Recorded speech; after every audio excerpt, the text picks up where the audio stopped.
The Majority Leader. Once again, this morning brought two different sets of headlines. We're playing a limited, but important role in defending American national security and American interests against terrorists who would like nothing more than for the most powerful force for good in the world to simply pick up our ball and go home. They would love that. That's why last year, 70 senators, a bipartisan supermajority, voted for an amendment I authored. It acknowledged the progress made in Syria and Afghanistan, identified the risks that remain, and cautioned that precipitous withdrawal would create vacuums that Iran, Russia, and the terrorists would be delighted to fill. There's no American who does not wish the war in Afghanistan against terrorists and their enablers had already been conclusively won. But that does not change the actual choice before us now.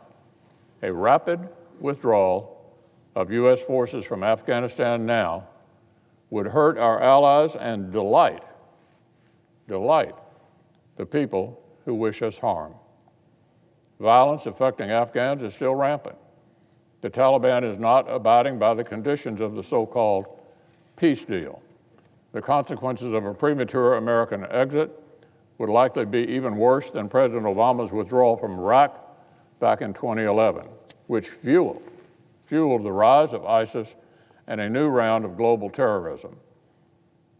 It would be reminiscent of the humiliating American departure from Saigon in 1975.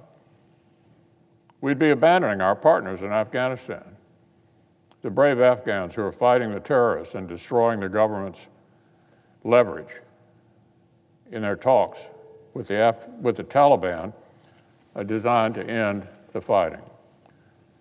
Our retreat would embolden the Taliban, especially the deadly Haqqani wing, and risk plunging Afghan women and girls back into what they experienced back in the 1990s.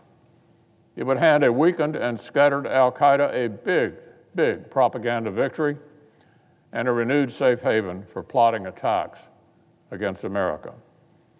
And it would be welcome news to Iran, which has long provided arms and support to the Taliban and explicitly seeks our retreat from the Middle East.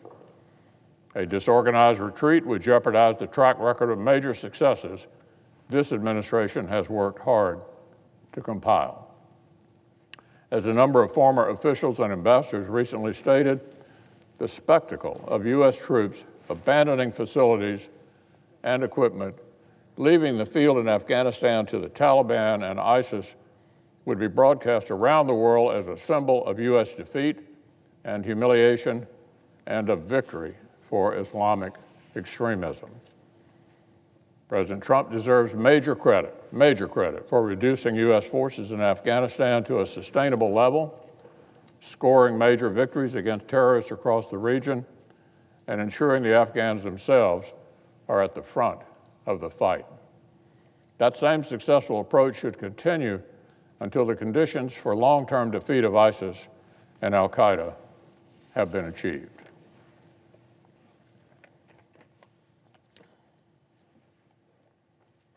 Mr. President, I ask unanimous consent that 6395, an act to authorize appropriations for fiscal year 2021